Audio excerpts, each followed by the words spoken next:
Hi guys, what's goody? It was goody. It is your girl Just Shaz back with another video. Let's go. I know y'all hate my gangster dancing in the beginning of every video, but they love it. Do you love it? Do you love my gangster dancing? I'll be gangster dancing. Anyways, welcome back. If you're new, welcome. This is your girl Just Shaz. If you're returning, welcome back. We love it. We love y'all. We love returnees. Okay.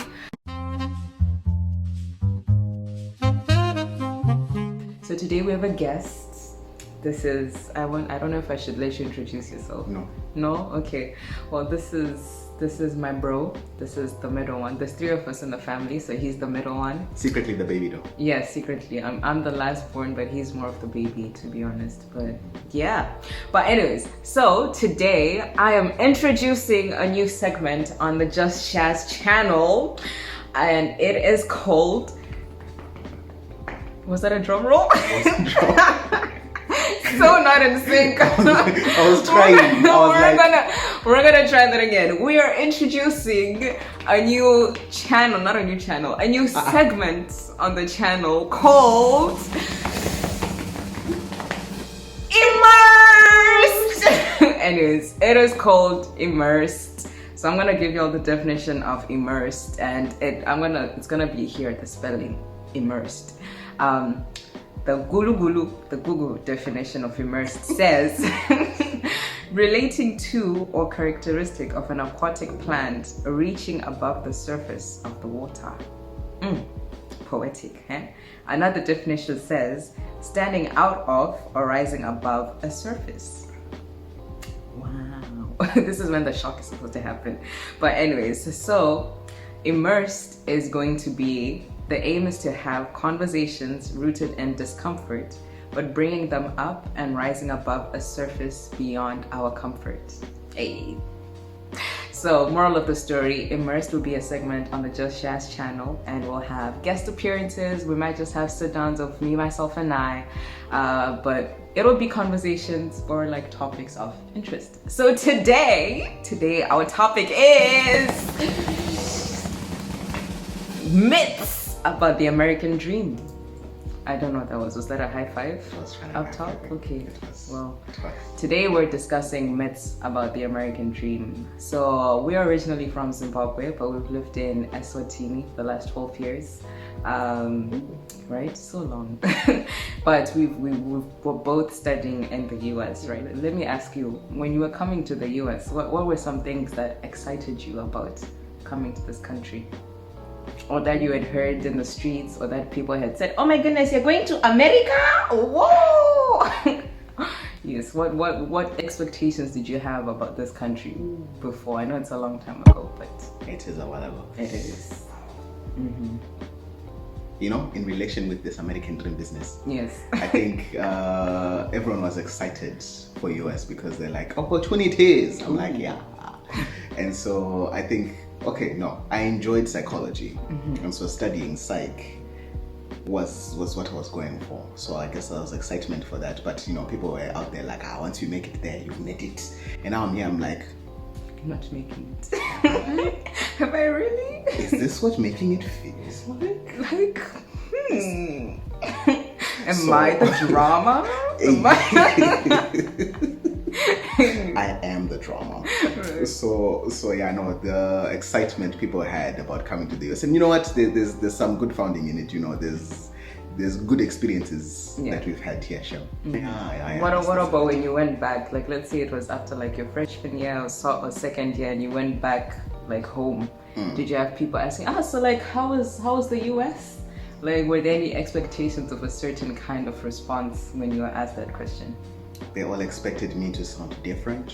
I did come back with bigger cheeks, so you know, his baby cheeks just they just go when they're like the baby form is just continuing to blossom.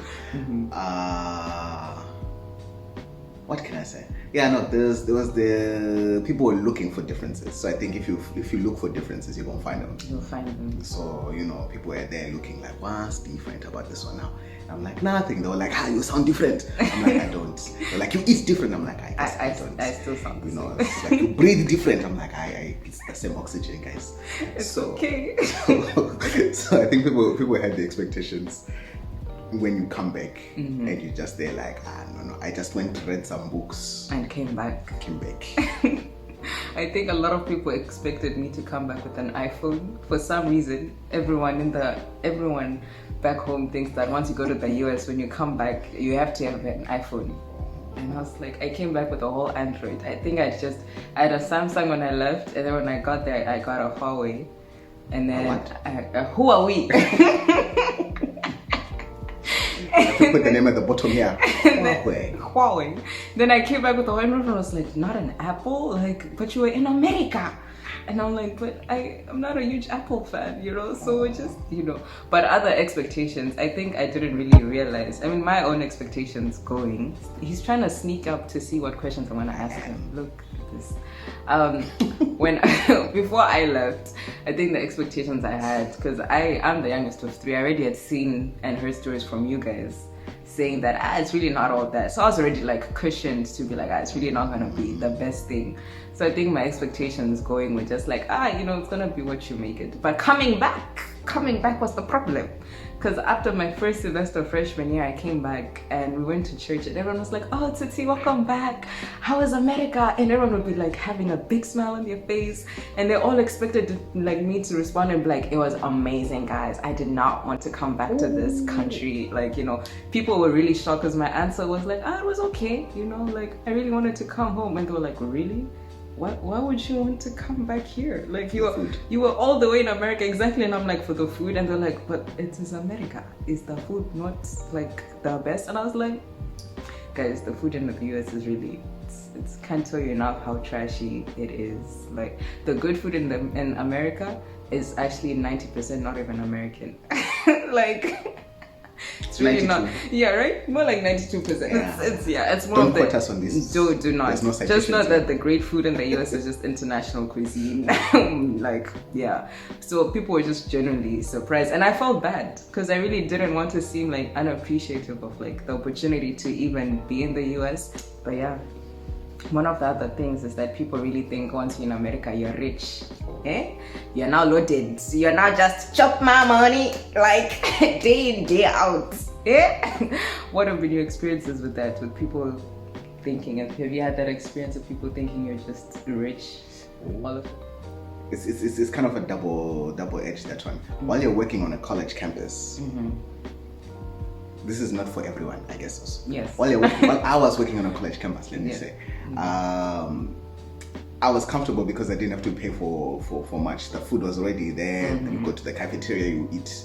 If you want your books, you go to the library, you do your thing. If you want to go anywhere, I'm a homebody, I didn't really go anywhere. So I was saving without knowing I was saving. Yeah.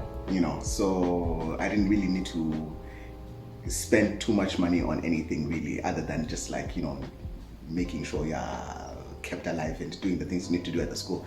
But coming out of college, now you're like, ooh, now we gotta make a plan. So I think that was the trap, that whilst you're on campus, whilst you're in college, the on-campus jobs, it gives you that bubble, that security that I can stay here, I can just gallivant, this money is just gonna be coming in, it's gonna be, I'm not gonna need to have all these other expenses. Now you go out of college, you have to think about buying toilet paper.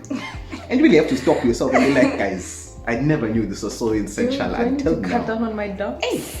Now you're really thinking about these things. You're like, toothpaste. Okay, no, you also have to buy toothpaste. So, the things that you took for granted when you're on a college campus for those 4 years, now they're coming back for you and you're like,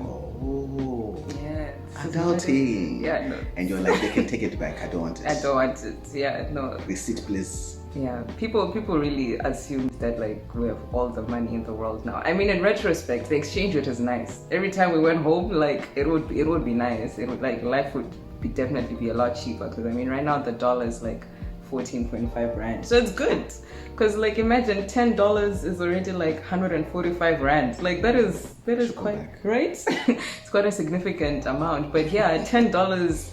Not retrospect, in comparison to what you get for $10 here and what you would get for 145 rand in South Africa or Eswatini, it's really not much. Yesterday we just bought some orange juice, 1.5 liters. It was $6. $6 whole dollars. Just a one, right? What times 14.5. That's a lot of mathematics. Oh, no. Yeah, no, that's not. We're literature students. Yes. Not into numbers. So I think there's that expectation, because I remember when I went home and then went out with friends who had not gone to the US and they were still in Swaziland, there was this expectation that I was gonna be paying for everything. Yeah, like everyone was like, oh, like you're coming with them like, no one even stretches. You go to a restaurant and you all order something, no one even does that little fake stretch to get the receipts and to see who will pick. No, everyone would just sit, like finish eating. If it's finger licking good, people would just lick their fingers and then just to wait for me to whip out my cards. I'll be like, excuse me. So, but I really like me. I don't like trouble. I really don't even like confronting people. So I'll just whip out my card. But I came back broke when I came back to the US, because your girl was just swipe. No. Yeah, no, that was the pits. But life is very expensive here. People just don't tell you. Like in Richmond, Indiana, we get $7 an hour, but after taxes, it goes down to like $6.25. So imagine if you work like 10 hours a week, that's only like $62.50. That really doesn't do much, because like just today we went out to go buy like some lock stuff, and we spent already like $70 just from today, one day. Just getting hair products and getting one meal, right? So it's like life is really expensive. Yeah, those are some things that they don't tell you. But this is just perspective from two African international students. Don't quote us on everything. Like, but yeah, let's talk about healthcare. That's another thing that I feel like. Have you had any experience with healthcare? Ooh, me, I avoided all sickness. Yeah, as much as possible. But there was that time you dislocated your arm. Ooh, sham. I did break. I broke my arm, sham. Yeah. Rugby did me dirty. Mm-hmm. So I finessed the system in that I was still on campus. Yeah. And so to play rugby, you had to sign this waiver thing with the team that they would cover whatever. Mm-hmm. And so when that injury happened, and then we went to the hospital, so the costs were significantly cut down. Nice. But there was a whole lot of like back and forth I had to do with the hospital, with the school, with the rugby executives. It was just a whole lot of process just to make sure that paperwork. They love paperwork. Yeah. So once everything was done, it wasn't as bad. But the process of actually getting through to that position, I could tell that like they made it seem so unique that like, oh, okay, no, it's just because you know this and we know this, but I'm like, isn't this for everybody? It's like no. So special case. Yeah. But other than that, I don't think I've needed. Luckily, we're blessed. It is. It's really a blessing. I haven't needed healthcare outside of school-related kind of like atmosphere. What was it a show we were watching yesterday that they said like the ambulance itself was $700? Yes. just the ambulance from A to B. You don't want to get sick in this country. Like at school, we have a running joke. Like if you break a leg, you'd rather sort out a visa to go do it in Canada because it'll be cheaper than like. It's so expensive. It is so expensive. Like personally, also, I haven't had any reason to use my healthcare here. But like every single year, we pay like $1,200. No, $1,800 for health insurance because it's mandatory, like for us at school. But like I've never used it. And even if you pay that much insurance, like most of the injuries that you end up getting, your insurance doesn't even cover. So it's just like I know at least this didn't happen to me, but I have a friend of a friend. She goes to another uni, and she like after one crazy night of just drunkenness and whatnot, she went unconscious, and her friends panicked, rightfully so, and called up an ambulance. And they took her to the ER. Mind you, this ambulance ride was like 10 minutes. Ooh. Took her to the ER. She was now at the ER for like 3 hours because they were doing all the tests to find out what was wrong with her. And then they gave her some pain medication and gave her bed rest for the next 2 days. But then she was sent home immediately after like the 3 hours. When the bills started coming, these bills added up to like $2,500. Imagine, from one night, the ambulance itself was like $450. All the tests that they had to do on her to figure out what was wrong added up to like $850. Oh, sure. Right? And then the medication that she got, which she probably would have just gotten at like CVS from the hospital. For $20. Yes, but from the hospital. It costed like a good another $250. Those are not all the costs, but just know that all the costs added up to like $2,500. This is after one night of just some shenanigans of enjoyment. So imagine, and let's not even get into healthcare, like in terms of like giving birth, because I think that's the most expensive thing ever. Like giving birth, you can Google this if you think I'm lying, but on average, giving birth in this country is at least $30,000. Yes. 30 as in 4 zeros. Is that 4 zeros? Yeah. Anyways. Mathematicians is not for us. As you can tell, it is like $30,000. Multiply that by that 14.5 I mentioned earlier. And this is just for the day when you are now in labor and you now have to push this baby out. Yes, 30,000. And it's even worse. Don't even let us get into how more expensive it is as a black woman, because you'll need a doula or like a midwife to be there to advocate for you. Because other than that, these stereotypes of strong black woman, you don't feel no pain, these people won't respect you. They will not put respect on your name and give you this. Yes. Much of medication, and they won't listen to you. So you need someone else in the hospital with you to be like, no, she is dying. Understand that she is hating America, eh? Fun times. But we didn't even get into the definition of what the American dream is. I feel like I should have done that in the beginning. But the definition of the American dream, so y'all can understand. Wikipedia, our trusted Wikipedia. It says the American dream is a national ethos of the United States, the set of ideals in which freedom includes the opportunity for prosperity and success, as well as an upward social mobility for the family and children, achieved through hard work in a society with few barriers. So the term American dream was coined by James Truslow Adams in 1931, saying that life should be better and richer and fuller for everyone, with opportunity for each according to ability or achievement. Oh, sure. Basically, the whole American dream is that you can, if you work hard enough, you take the right risks, and you put in all the work, you will make it. You will be successful. It doesn't matter where you come from, who you are, what your background is, what your circumstances in the past have looked like, but it's your future that matters. Because if you pull yourself up, you can do it. That's basically the American dream in a nutshell. What is this thing they tell you? Like, pull yourself up from your bootstraps. Yes, pull yourself up from the bootstraps. But now, they don't even give you shoes. They don't. You just walk. Pull yourself from your bootstraps. You're walking barefoot. Now they're like, pull yourself up from your toes, and you're like, my toes can't even reach, can't touch. Can't even touch. So it's a whole bunch of things that it's all about connections. I know, like they really try to discredit our African leaders and African countries, saying, hey, nepotism, this one is this one's brother, this one is this one's brother. But let me tell you how these white people basically do the same. But they just call it connections. Networking. That's what they love it. You need to girl, you just need to network. You just didn't make enough connections during your time at school. It's all about opportunities, and sometimes these are perpetuated by like your own people at different campuses, where like if you're tight with the professors of a certain demographic, they can help leverage you a little bit for you to know the right people at the right time, for you to get the opportunities that us fellow nicely melanated folks maybe would not have gotten, because they're just not enough of them on campus to help each of us. I guess my last question is, what is your version of ideal success, or what is the ideal version of success that you've heard either Americans speak about or people in this country speak about, and what are your thoughts about it? For themselves or for me? Let's say for themselves. Yeah. For their own success.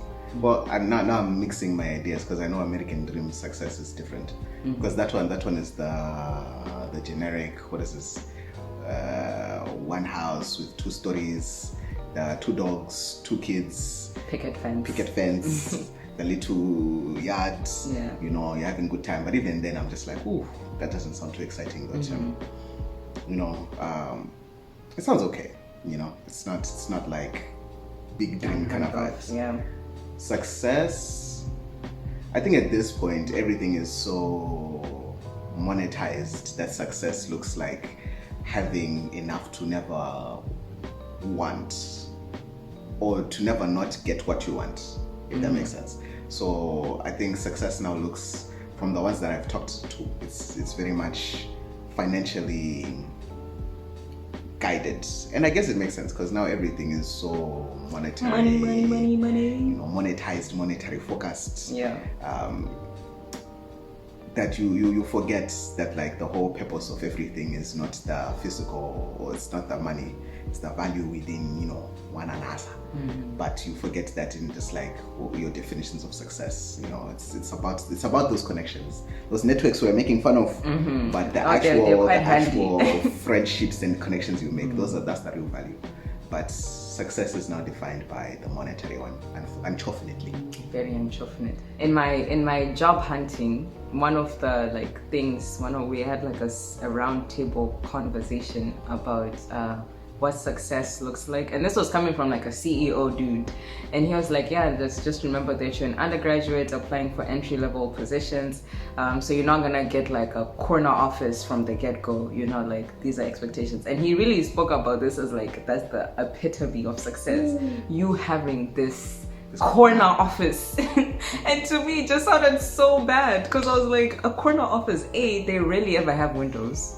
Like, you're just now in this box and where you put little photos of like either your family and your friends, and you know, most people tend to put plans, or they put like, you know, a corner office is a corner office. To me, that really was just like so basic. I was like, I don't think corporate is for me. Because I was like, corner office? Like, there's so much more to life than a corner office.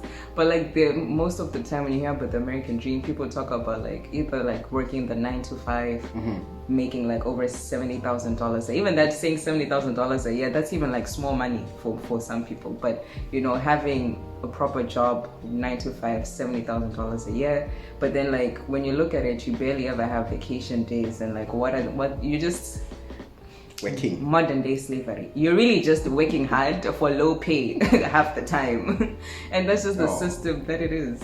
I mean, what do you think about that? Because that's how I've seen it. No, I think like when you think about retirement, like what do we work for? At the end of the day, you're like, I want to have enough money to retire and have a good time.